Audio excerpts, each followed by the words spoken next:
Meus irmãos, como há pouco nós dissemos, nós temos o prazer e a alegria de, nesta noite, receber o pastor Denilson da Silva Cunha, é pastor auxiliar da Igreja Presbiteriana da Madalena, foi membro aqui de nossa igreja, chegou ainda adolescente, já no final do departamento infantil, e aqui cresceu.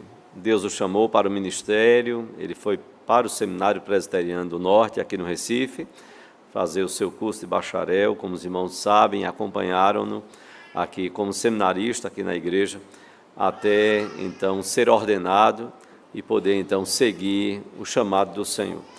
A Vitória, onde está a Vitória? Aqui à nossa direita, sua esposa. Nós nos alegramos também com sua presença, Vitória, que também foi membro durante muitos e muitos anos aqui da igreja. Nós vamos passar a palavra ao pastor Denilson neste momento, que possamos ouvir a palavra que Deus colocou no seu coração, possamos ouvir atentamente.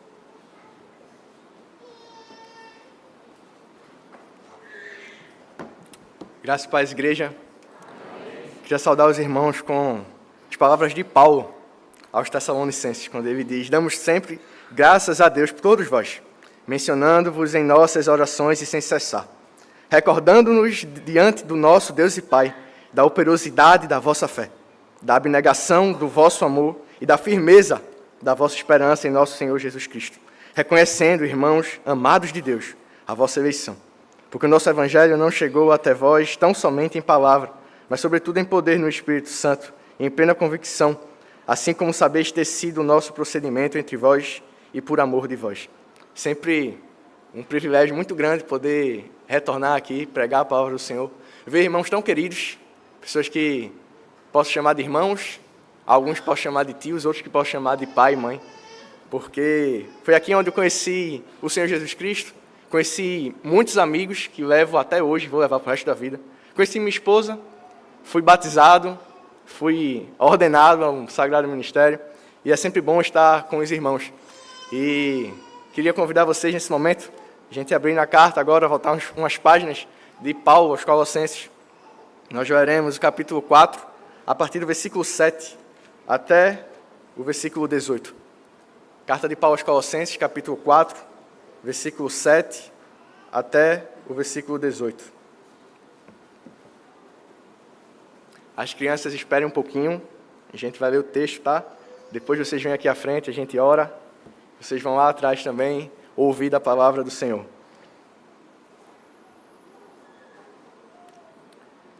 Colossenses capítulo 4, versículo 7 ao versículo 18. Assim nos diz a palavra do Senhor. Quanto à minha situação, Tíquico, irmão amado e fiel ministro, e conservo no Senhor, de tudo vos informará. Eu vos envio com o expresso propósito de vos dar conhecimento da nossa situação e de alentar o vosso coração. Em sua companhia vos envio Onésimo, o fiel e amado irmão, que é do vosso meio. Eles vos farão saber tudo o que por aqui ocorre. Saúda-vos Aristarco, prisioneiro comigo, e Marcos, primo de Barnabé, sobre quem recebestes instruções. Se ele for ter convosco, acolhei-o. E Jesus, conhecido por justo, os quais são os únicos da circuncisão que cooperam pessoalmente comigo pelo reino de Deus. Eles têm sido o meu lenitivo. Saúda-vos Epáfras, que é dentre vós, servo de Cristo Jesus, o qual se esforça sobremaneira, continuamente, por vós nas orações, para que vos conserveis perfeitos e plenamente convictos em toda a vontade de Deus. E dele dou testemunho de que muito se preocupa por vós, pelos de Laodiceia e pelos de Herápolis. Saúda-vos Lucas, o médico amado, e também Demas. Saudai os irmãos de Laodiceia e Ninfa, e a igreja que ela hospeda em sua casa. E uma vez lida esta epístola perante vós, providenciai porque seja também lida na igreja dos Laodicenses. E os de Laodiceia, lede-a igualmente perante vós. Também dizei a Arquipo, atenta para o ministério que recebestes no Senhor, para o cumprires. A saudação é de próprio punho, Paulo. Lembrai-vos das minhas algemas. A graça seja convosco. Queria convidar as crianças aqui à frente nesse momento. Nós vamos orar por elas e por nós que ficaremos aqui, para que o Senhor aplique sua palavra em nossos corações. Porque de nada adianta sermos meros conhecedores e não praticantes da palavra do Senhor. Por isso, cada momento que a Escritura ela é aberta, ela é lida, nós precisamos estar em oração, para que o Santo Espírito do Senhor aplique em nós a sua obra, a obra que Ele quer fazer no coração de cada um dos irmãos aqui presentes, que Ele mesmo trouxe para cá. Os irmãos já atenderam a convocação de cultuar o Senhor no dia do Senhor, e estão aqui não diante de mim, mas diante do Senhor, para entender qual a vontade do Senhor para a vida de cada um de nós. As crianças podem vir aqui à frente. Nós vamos fechar nossos olhos, vamos orar ao Senhor.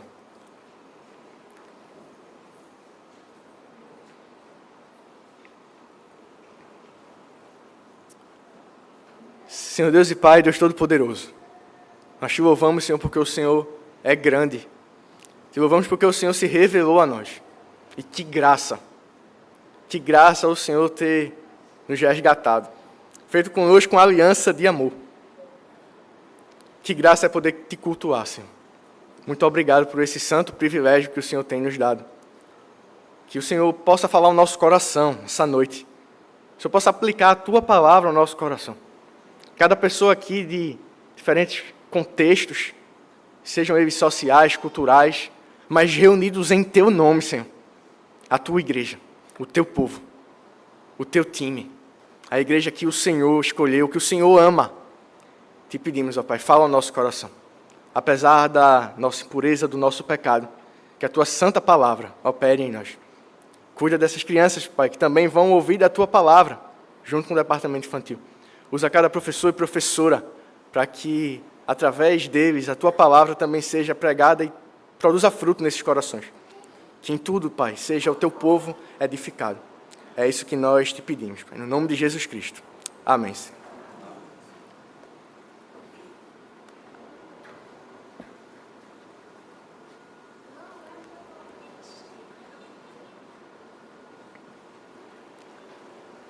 Você pode até não gostar de futebol, mas existe um momento, um evento que ocorre de 4 em 4 anos, que você gostando ou não, você vai, de alguma forma, participar daquilo ali.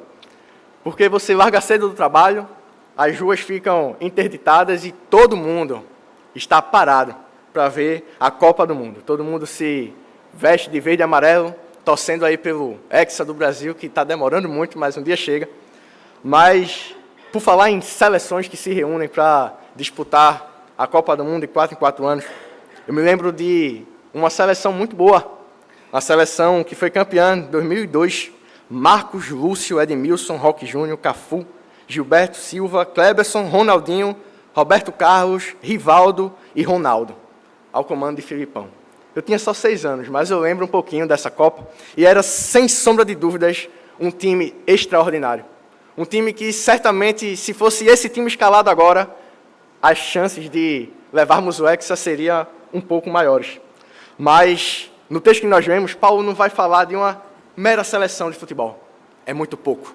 Paulo vai, com a grandiosidade da obra do Espírito Santo, falar de um grande time do reino, de pessoas que cooperaram na sua caminhada, pessoas queridas e amadas que estavam saudando aquela igreja querida, que compartilharam viagens, que estavam juntos pela pregação do Evangelho. O grande time do reino, um time que fazia o coração de Paulo vibrar.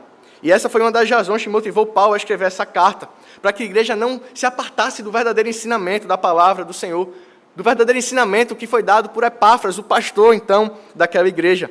Então, Paulo, de forma resumida, nessa carta, vai dizer que todas as coisas estão em Cristo, e que Cristo é suficiente para a nossa salvação. E por que Paulo afirma isso com tanta clareza, com tanta convicção? Porque aquela igreja estava passando por perigos. O perigo de retornar ao paganismo, de voltar a uma vida à parte de Cristo, de voltar às práticas antigas de quando eles não conheciam a Jesus Cristo, de voltar às práticas antigas de quando eles não tinham sido iluminados pela palavra do Senhor. E também o perigo de darem ouvidos a falsos ensinamentos no meio da igreja. Ensinamentos com capa de piedade, mas que muito estava distante da palavra do Senhor. Então, de forma breve, no primeiro capítulo, Paulo vai falar sobre a grandiosidade de Jesus Cristo, dizendo que ele é a imagem do Deus invisível, dizendo que por ele todas as coisas foram criadas. No capítulo 2, ele alerta para que essa igreja não dê espaço a falsos ensinamentos, ensinamentos que vão de encontro com a palavra do Senhor. uma coisa não muito difícil de a gente ver hoje em dia também.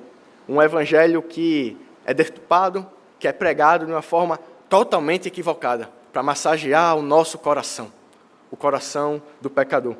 Mas isso já acontecia ali também. No capítulo 3, Paulo vai mostrar como uma nova vida em Cristo ela afeta todas as áreas da nossa vida. Mostrar como uma nova vida em Cristo ela não vai simplesmente se restringir às 4 paredes da igreja, mas ela vai fazer diferença na nossa vida familiar, na nossa vida no trabalho, na nossa vida na sociedade. Porque um bom cristão, no primeiro século, era um bom cidadão também dos céus. E Paulo reforça isso.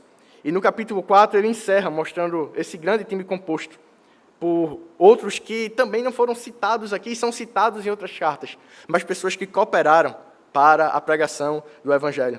E esses 10 destacados aqui estiveram com ele nessa propagação do reino de Deus. Estavam saudando aquela igreja amada, aquele povo do Senhor reunido naquele lugar. Por isso, nessa noite eu gostaria de meditar com os irmãos acerca do tema o grande time do reino. E diferente do que geralmente é feito, a exposição não vai ser dividida em pontos. Queria passar brevemente sobre cada homem desse, cada mulher aqui selecionado por Paulo, onde Paulo vai falar um pouco sobre a sua história. E no final nós vamos trazer algumas aplicações ao nosso coração, não daquilo que esses homens fizeram, mas daquilo que o Senhor Jesus Cristo fez através desses homens. Então, de forma breve, eu queria falar sobre esses 10 jogadores, digamos assim, essas 10 pessoas que formavam esse grande time do reino com Paulo, que aqui são por ele destacados. No versículo 7 ao versículo 8, ele vai dizer: quanto à minha situação, Tíquico, irmão amado e fiel ministro e conservo no Senhor, de tudo vos informará. Eu vos envio com o expresso propósito de vos dar conhecimento da nossa situação e de alentar o vosso coração. Ele vai chamar Tíquico de um irmão amado e fiel ministro e conservo. Paulo, quando escreve essa carta, ele está preso, mas preocupado com a vida da igreja. Paulo não está choramingando, mas ele está respondendo uma igreja que está preocupada com ele. Por isso que ele escreve essa carta, para agradecer a provisão que essa igreja levantou, mas também para mostrar qual a situação dele, para que a igreja não entrasse em parafuso e começasse a se desesperar, porque o seu líder estava preso. Ele vai dizer: não, fiquem tranquilos. Tíquico, portador da carta, vai informar vocês sobre a minha situação. E Tíquico é alguém mencionado várias vezes nas epístolas de Paulo. Era o tipo de pessoa que Paulo podia contar. Sabe aquele amigo que você tem para todas as horas? Eu tive, das diversas amizades que eu tenho, um amigo assim, que ele estudou comigo desde a 5ª série, e um dia desse, ano passado, quase que eu ia em Fortaleza com ele, de carro levar uma mudança. Porque era alguém que eu sei que quando eu estou precisando de alguma coisa, eu posso contar com ele, chamar, que ele para o que estiver fazendo, e nada mais justo do que retribuir a mesma coisa. Graças a Deus não precisou fazer a viagem para Fortaleza para levar uma mudança. Mas Tíquico era o tipo de pessoa que Paulo poderia contar. Aquele tipo de pessoa que você quer ter por perto. Era Tíquico para Paulo, um homem devoto ao Senhor, e seu empenho e comprometimento é pela causa do Evangelho. É o motivo de Paulo considerá-lo aqui como um ministro fiel, um conservo do Senhor, um cooperador, alguém que tinha compromisso em servir a Cristo, mas não só a Cristo. Alguém que tinha um compromisso também de, pelo seu serviço a Cristo, servir aos outros. Por isso não é estranho saber que Paulo encarregou de consolar os irmãos na fé. Paulo chama alguém de confiança, dizendo: Tíquico, está aqui a carta. Leva lá para a igreja. Mostra qual é a situação.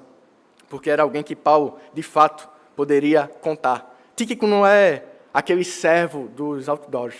Ele não é alguém que está em evidência, mas é um servo substituto. Aquele que trabalha por trás das câmeras. Aquele que não faz questão da evidência. Mas Paulo o chama de fiel conservo do Senhor, fiel ministro e conservo. O responsável amigo de Paulo, que vai levar ali as informações sobre a vida de Paulo para aquela igreja. Mas não só Tíquico, ele vai falar de Onésimo no versículo 9, dizendo: em sua companhia, Tíquico não vai sozinho, vos envio Onésimo, o fiel e amado irmão que é do vosso meio. Eles vos farão saber tudo o que por aqui ocorre. Onésimo é alguém registrado na Escritura como um escravo fujão. Alguém que fugiu do Senhor e durante sua fuga, de alguma maneira, ele encontrou-se com o apóstolo Paulo. E o apóstolo Paulo pega aquele escravo fujão, prega o evangelho para ele, quando estava preso em Roma. e sob a orientação de Paulo, Onésimo ele conhece a Jesus Cristo. E após a sua conversão, Onésimo ele se torna alguém útil também para o Evangelho. E Paulo o ajuda durante todo o período onde ele está encarcerado. E a pequena carta de Paulo a Filemão, dos livros do Novo Testamento, é um apelo pessoal de Paulo para Filemão, para que ele receba Onésimo de volta. Aquele escravo que fugiu. Aquele escravo que causou prejuízos ao seu senhor.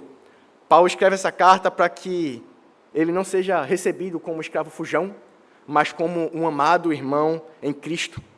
Paulo escreve essa carta para que Filemão perdoe qualquer erro, qualquer dívida que esse escravo tivesse gerado para ele e fosse acolhido como um membro da família cristã, como alguém que fazia parte desse grande time do reino. Porque a igreja ela é feita de pessoas perdoadas. Por isso, Filemão não tem direito de se queixar do prejuízo ou daquele escravo que arrumou um jeito e fugiu. Mas Paulo exorta: você tem a Cristo, Filemão. Recebe Onésimo como um irmão. Mas não só Onésimo, ele vai falar também de Aristarco. No versículo 10, ele diz: saúda-vos Aristarco, prisioneiro comigo, e Marcos, primo de Barnabé, sobre quem também recebestes instruções. Se ele for ter convosco, acolhei-o. Aristarco era um companheiro de viagem, estava com Paulo nos momentos perigosos, como o ribuliço com os comerciantes na cidade de Éfeso. Era alguém que estava ali junto, correndo perigo, nas viagens de navio, uma pessoa leal, um amigo também para todas as horas. Seu compromisso com a obra de Deus, Aristarco não temeu arriscar sua vida, o seu conforto, para estar do lado daqueles que se arriscavam em prol da pregação do Evangelho, fazendo que o Evangelho fosse pregado em outras partes. E Paulo destaca aqui Aristarco, que provavelmente se dispôs a estar com Paulo em uma prisão domiciliar. Pense nisso. Aristarco estava tranquilo, como a gente costuma dizer, de boa, sem ter que se fazer um prisioneiro. Mas diz a história que possivelmente foi alguém que se dispôs a estar em prisão domiciliar com Paulo para servi-lo. Alguém que tinha convicção do que ia fazer parte do grande time do reino. Deixou o conforto do seu lar e disse: é para estar preso contigo, Paulo, em prol do Evangelho? Eu vou.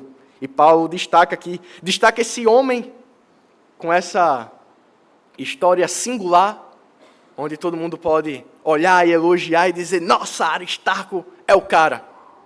Mas ao lado de Aristarco ele cita Marcos, primo de Barnabé. Marcos, que acompanhou Paulo e Barnabé na primeira viagem missionária. Todavia, quando eles chegaram em Perge, na Ásia Menor, João Marcos resolveu abandoná-los e voltar para Jerusalém. E Paulo cita aqui ao lado de Aristarco. Paulo e Barnabé continuaram então a viagem sozinhos, porém Paulo nitidamente reprovou a atitude de João Marcos. E mais adiante, considera ele como um desertor. Ele recusou levar Marcos para a segunda viagem missionária, como narra Atos capítulo 15, versículo 38. Alguém que foi exortado, que foi corrigido. Alguém que Paulo não mediu as palavras para falar do seu erro.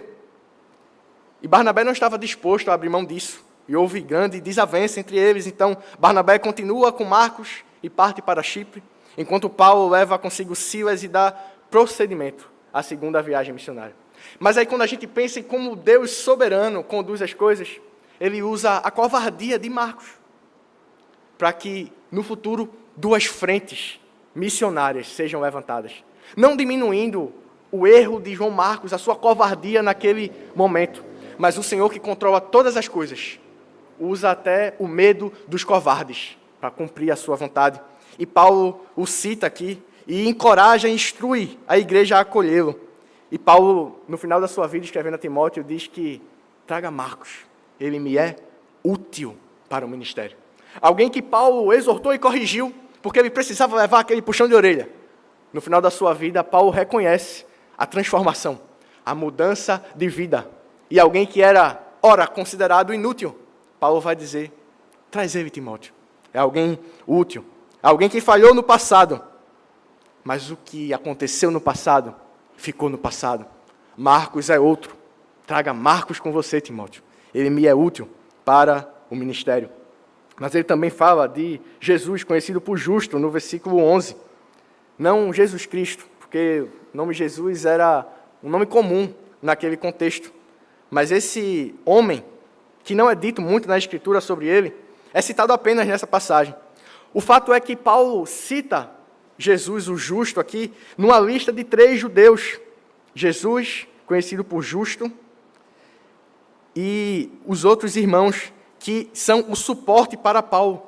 Irmãos que se importavam com a propagação do Evangelho. Paulo vai fazer com que esse homem, ele vai destacar esse homem pessoalmente, dizendo que ele tem sido o lenitivo, ele tem sido o remédio, ele tem sido o bálsamo. Esse homem tem sido o consolo de Paulo. Esses 3 judeus citados, homens que naturalmente naquela cultura tinham uma divergência contra os gentios, mas são aqueles que estão cooperando para que o Evangelho chegue até eles. Deixaram as barreiras de lado, deixaram as diferenças de lado, porque entendiam que fazer parte desse grande time do reino não é somente aqueles que a gente quer, aqueles que a gente quer ter do lado, aquele que a gente considera que é alguém que tem algo a acrescentar, mas todos aqueles que o Senhor coloca diante do seu povo, todos aqueles que o Senhor traz para si. Esse é o sentimento do coração de Jesus, conhecido por justo. Amigos que aliviavam a carga pesada de Paulo. Mas ele também cita Epáfras, um homem de oração, como narra o versículo 11 e 12, dizendo, saúda-vos Epáfras, que é dentre vós servo de Cristo Jesus, o qual se esforça sobremaneira continuamente por vós nas orações, para que vos conserveis perfeitos e plenamente convictos em toda a vontade de Deus. E dele dou o testemunho de que muito se preocupa por vós. Era um homem de oração, o pastor daquela igreja, que se esforçava, que suava, que dava o sangue para que aquelas igrejas queridas não fossem enganadas pelo erro. Um homem que se preocupava em meditar nas Escrituras, em aprender a palavra do Senhor para ensinar corretamente. Um homem que se preocupava, que se doava, que se dedicava para que aquele perigo que ameaçava aquela igreja não fosse algo real na vida, de fato, da igreja. Para que as pessoas não fossem enredadas por falsas doutrinas. Epáfras é um homem de ação, porque ele está ali dobrando seus joelhos, orando pela igreja, lembrando nominalmente da igreja, mas agindo. Orar é muito importante e ele sabe disso, ele sabia disso, mas agir também era necessário. Não adiantaria ele ficar só orando, Senhor, cuida da igreja, e não ensinasse a igreja. Ele faz os dois. É um homem de ação e um homem de oração. Ele ora, ele se entrega e ele coloca aquela igreja diante do Senhor. Versículo 14, saúda-vos Lucas, o médico amado, e também Demas, o autor do Evangelho de Lucas e do livro de Atos. Companheiro de Paulo de diversas viagens registradas em Atos, como seu médico particular. No final da sua vida, quando Paulo escreve a carta a Timóteo, ele vai dizer, somente Lucas está comigo. Paulo, narrando para Timóteo acerca de como seria o chamado, como é o ministério pastoral, ele vai dizer, pessoas que o abandonaram. Paulo não está ali reclamando, mas ele está mostrando a realidade e mostrando que Lucas é aquele amigo que vai até o fim, aquele amigo que estava com ele, aquele amigo que não o abandonou por nada.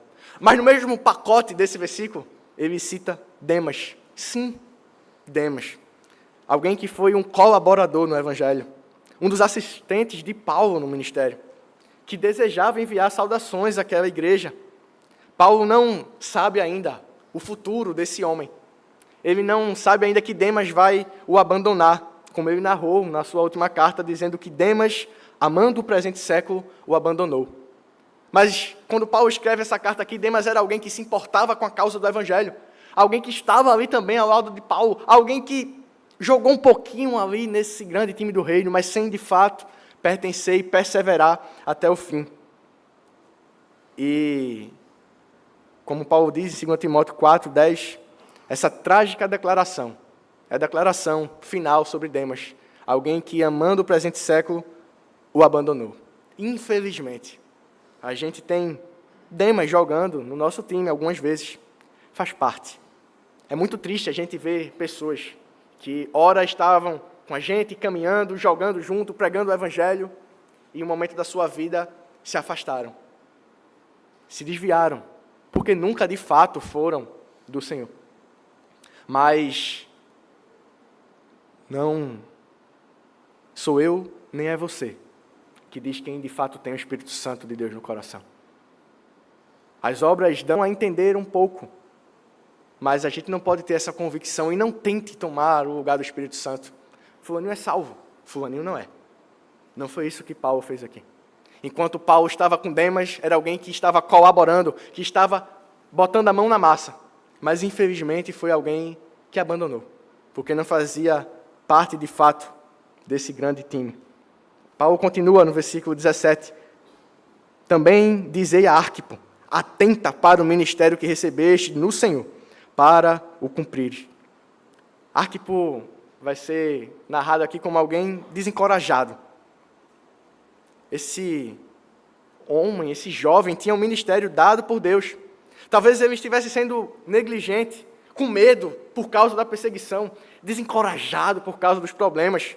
Mas Paulo, com bastante habilidade, ordena para que a congregação, para que a igreja encoraje, dizendo, ele tem um chamado, ele tem um ministério, ele é um eleito de Deus, ele só está desanimado.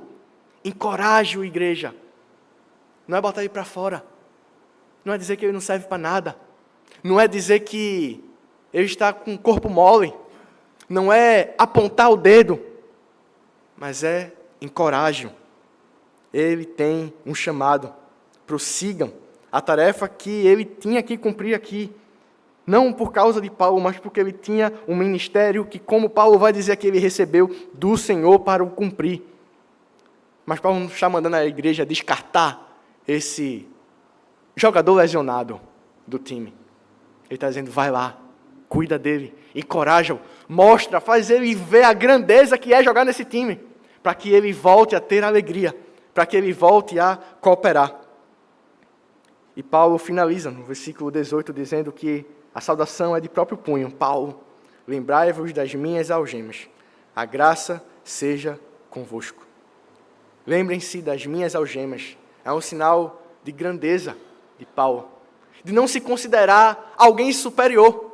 Paulo poderia ter encerrado essa carta aqui dizendo, lembre-se de quantas cidades eu preguei o Evangelho, quantas igrejas estão plantadas aí por causa da minha obra missionária, quantas pessoas eu discipulei e conheceram a Cristo por causa do meu ministério.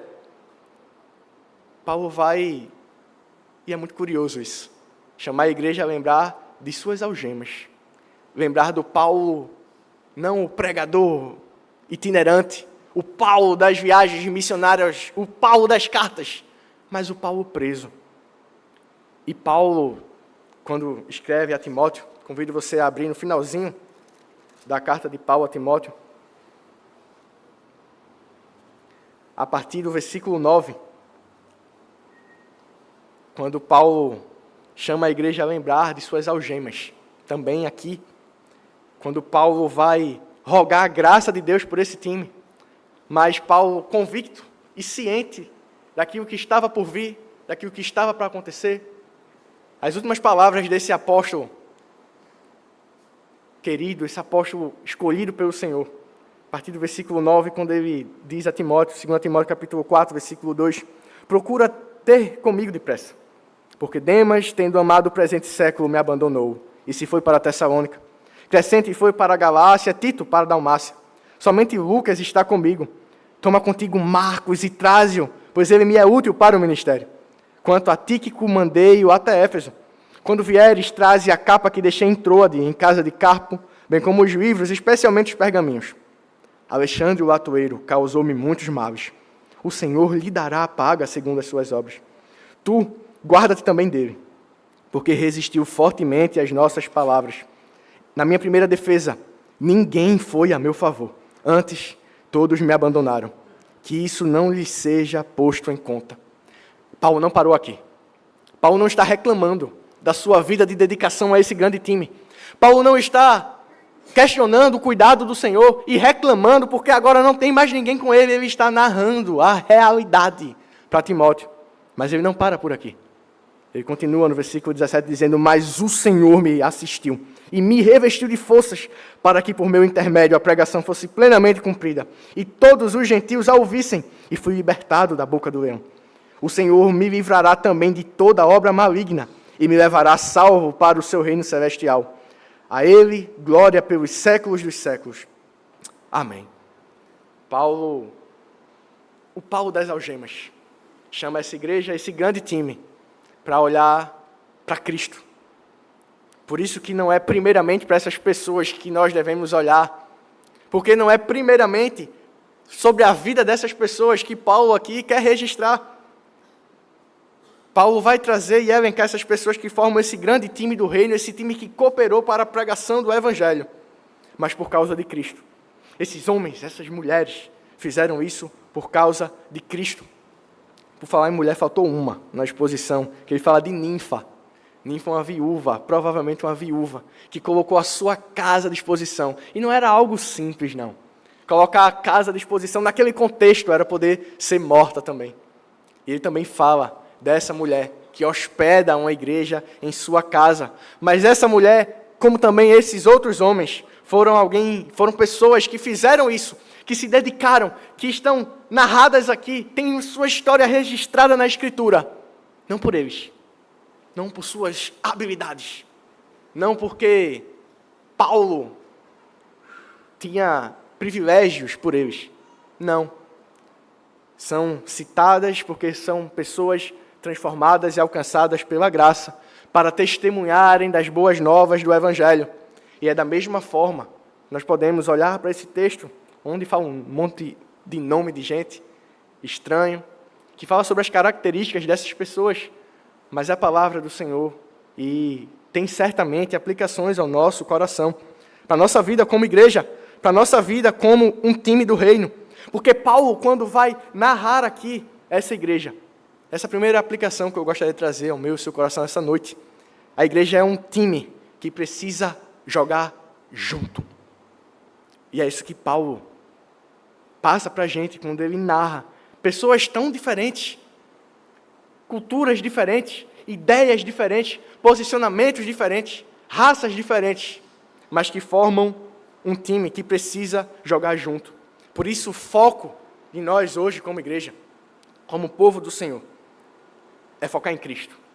Não é olhar para as pessoas que decepcionam, não é olhar para como é difícil se relacionar com pessoas difíceis. É reconhecer, como Paulo faz na sua saudação, a importância de cada pessoa. Cada pessoa que está aqui, cada pessoa que não está aqui, cada eleito do Senhor, para o progresso do reino. Pessoas que fazem parte desse grande time do reino. É jogar junto, cada um na sua posição, para que a igreja avance. Paulo não cita aqui pessoas que estão disputando para ver quem vai ser o melhor, para ver quem vai ser o mais reconhecido, para ver quem vai ser o líder que arrasta mais pessoas com eles. Paulo cita pessoas e as características que ele traz para essas pessoas são características que refletem a imagem do Deus vivo. É dar o sangue, é suar a camisa. É um time, quando Paulo vai narrar aqui, que não foi um time que se perdeu por briguinha besta. E como isso acontece no meio da igreja? É briga porque o arranjo da flor não está no lugar que eu queria que estivesse? É briga porque o ministério tal não é liderado por alguém que eu acho que deveria ser o líder do ministério? É briga por causa de opinião e posição diferente? E a gente começa a tratar pessoas do mesmo time como inimigos, fazendo com que esse time não jogue bem, fazendo com que esse time em campo seja uma desgraça, porque a gente se posiciona e quer que as coisas sejam do nosso jeito. É parar de ciúminho, quando pessoas dentro da igreja estão disputando para ver qual é o melhor ministério, qual é a melhor programação, qual é o melhor líder, qual é o melhor pastor, qual é o melhor presbítero, qual é o melhor diácono, qual é o melhor líder de pequeno grupo, de ministério, e a gente começa a se perder no ciúminho de uma vida que não é vivida para o Senhor, mas uma vida que é para aparecer, para que depois de algo é feito, você receba os aplausos, porque muitas vezes o nosso coração é guiado pelo reconhecimento dos homens, e a gente se dedica Não porque a gente entende o que Cristo fez no nosso coração, mas porque a gente está acostumado e quer que as pessoas vejam. E porque eu preciso estar em alguma coisa, porque senão vão reclamar comigo que eu não estou servindo na igreja. Esse não é o objetivo. É parar também de ser um time que individualmente as pessoas querem chamar a atenção para si. A atenção tem que ser chamada para o grande técnico, que é o Senhor Jesus Cristo. Foi Ele que nos vocacionou com santa vocação. Ele que nos chamou, Ele que pagou o preço pelo nosso pecado. É Ele que tem que aparecer. Não sou eu, não é você. É parar de competir entre si.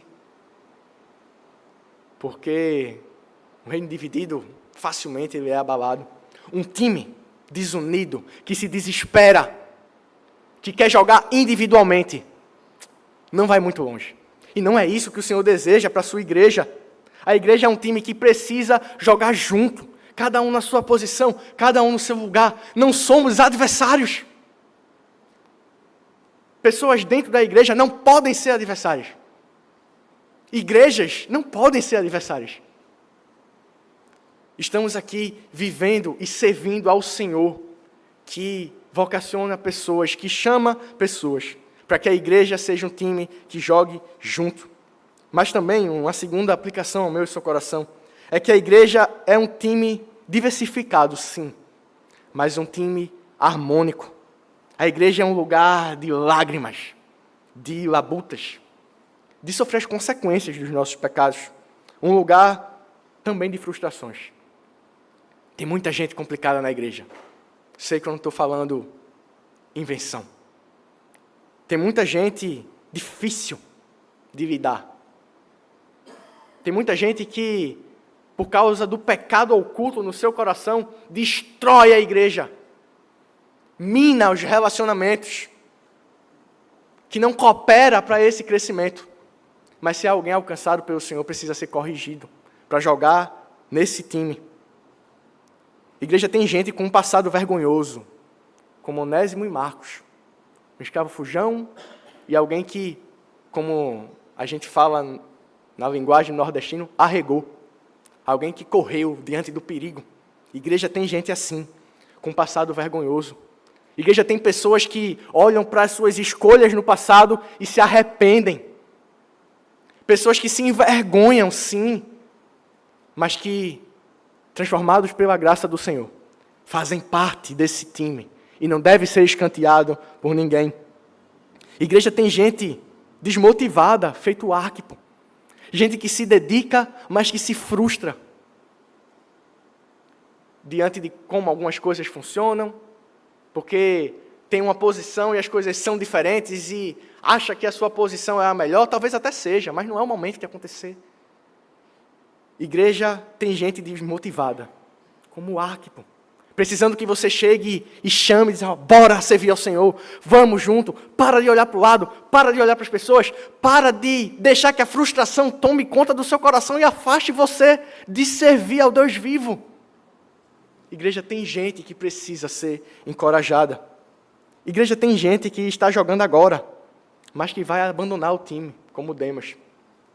Mas como eu disse no início, você não é o Espírito Santo, não queira esse lugar, para dizer, fulaninho ali é eleito, fulaninho ali não é crente não, esse aqui eu quero ter perto, esse aqui eu não quero não. Aí a gente começa a selecionar um time como se nós fôssemos os responsáveis por isso, de escolher quem é o eleito, quem presta para alguma coisa, quem não presta, esse aqui pode servir, esse aqui não pode não, esse aqui é muito fácil de lidar, então esse aqui é muito bom. Não, esse aqui é complicado, deixa ele de lado, não serve para nada. Não é o nosso papel. O nosso papel é jogar junto, cada um na sua posição, mas sabendo que pessoas podem abandonar esse grande time. Se você tem um tempo de caminhada cristã, você certamente pode olhar para o passado e ver pessoas que ora estavam numa foto massa de alguma programação com você e hoje está vivendo uma vida afastada do Senhor. Não seja como Demas. Não abandone esse grande time e lute pelos Demas até o último dia, até cada oportunidade que você tiver de pregar o Evangelho. A gente tem gente como Jesus o Justo, que vai superar as barreiras do preconceito e vai lidar com ricos e pobres, brancos e negros, que não vai fazer seleção daquilo que você quer, mas que vai estar com todo tipo de gente, com todo tipo de pessoa que o Senhor trazer aqui, que o Senhor trazer para jogar nesse grande time. Porque a igreja é formada, sim, por pessoas que devem superar as barreiras do preconceito.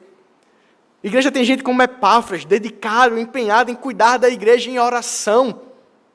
Porque essa igreja é um time, sim, diversificado. Gente como Tíquico, Aristarco e Lucas, que são incansáveis em cuidar uns dos outros.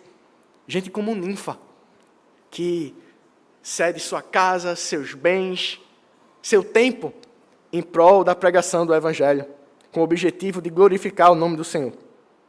Igreja não é formada por pessoas iguais a você, do jeito que você quer. Graças a Deus por isso. Já imaginou que chato?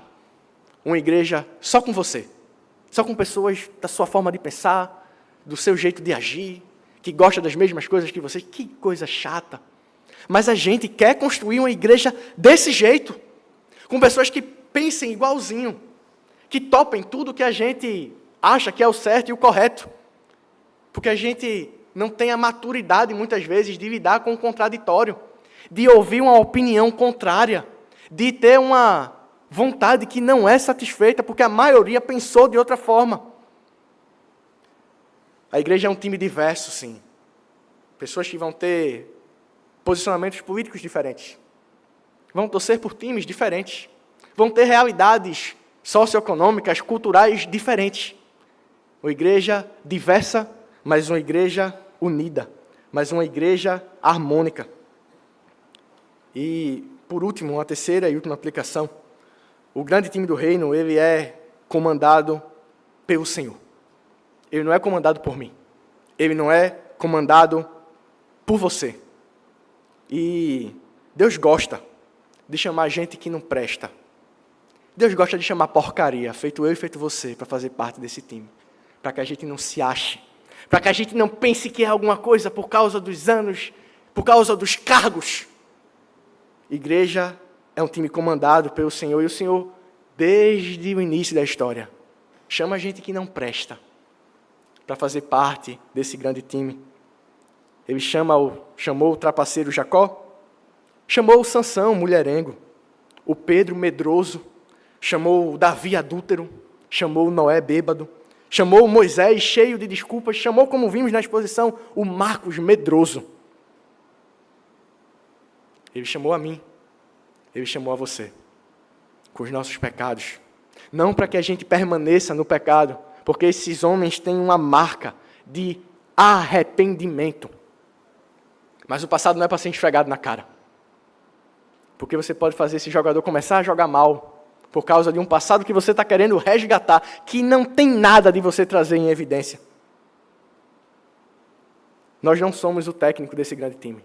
Nós não somos chamados para escolher. Isso aqui, beleza, faz parte. Não, isso aqui não serve para nada. Sair da igreja não vai fazer diferença. Isso é um posicionamento, uma forma de pensar diabólica. E o Senhor não se agrada disso. A igreja é complexa. E é a sabedoria de Deus que reúne pedras diferentes e as junta e forma um grande e um belo mosaico. De maneira que é vista a beleza do Senhor através da igreja. E a beleza da igreja não é essa junção de pedras iguais, mas essa junção de pedras diferentes, formando um grande e belo mosaico, formando um grande time. E o mundo vai crer por meio dessa igreja inacabada, suja e não uniforme.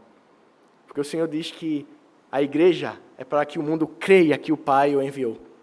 Por isso nós precisamos ter essa convicção de que a igreja é um grande time, para que a gente não seja o infiltrado de Satanás dentro da igreja, que mina as relações, que faz com que pessoas joguem lesionadas, que machuca, que coopera não para o progresso, mas para dificuldades que vão nos impedir de ver que a igreja é, de fato, esse grande time, formado por pessoas diferentes, mas reunidas em um nome do Senhor.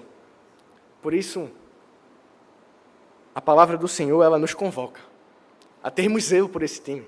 A não só ter zelo, mas a sair do banco e servir esse time. em jogar com esse time, com nossos dons e com nossos talentos e dons dados pelo Senhor, para servir ao Senhor da igreja, para que nesse grande time pessoas tenham funções diferentes, sim, mas com um único objetivo. E o objetivo não é se tornar a igreja mais reconhecida e com mais membros da cidade. O objetivo não é para que o ministério seja o mais badalado da igreja. Não. O objetivo é para que, dia após dia, esse grande time do reino progrida, avance, continue treinando, continue aprendendo, continue trazendo mais jogadores, continue agregando mais pessoas, continue animando aqueles que estão desanimados, trazendo para perto aqueles que estão jogando por hora ruim. Não é excluir, é amar, é trazer para junto, é saber que você não tem a camisa 10. A camisa 10 é de Jesus Cristo. Nós somos apenas jogadores desse grande time. Marcos, Lúcio, Edmilson e Roque Júnior, Cafu, Gilberto Silva, Kleberson, Ronaldinho e Roberto Carlos. Rivaldo e Ronaldo. Não. Não é desse time que Paulo falou. Não é desse time que o Senhor está falando dessa igreja. Nós estamos falando de Gildo, de Dâmaris, de Petrônio, de Arthur, de Vitor, de Daniel, de Ana Maria, de Eli, de Rani, de PH, de tantos e tantos outros que formam esse grande time da Igreja Presbiteriana da Encruzilhada. Um time que precisa jogar junto, um time que precisa olhar uns para os outros e saber que não existem adversários. Todos formam, sim, esse grande time. E nós, como povo do Senhor, reunidos em diversas igrejas que estão cultuando ao Senhor nesse momento, não só aqui na cidade, não só no nosso estado, mas no Brasil, espalhados pelo mundo.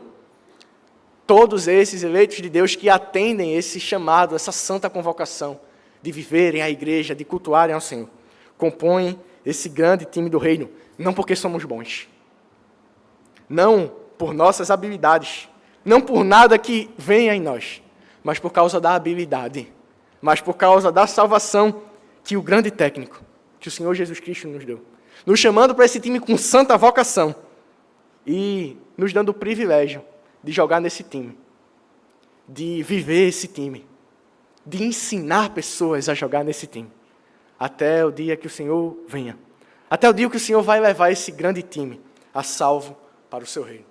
Minha oração diante disso, diante daquilo que foi exposto, é que o Senhor continue a guardar cada um dos irmãos, em unidade, em firmeza, em convicção, a cada um de nós, seja você membro dessa igreja ou não, a jogarmos nesse grande time do reino, a recebermos e vivermos as orientações do grande técnico, o que nos chamou com santa vocação.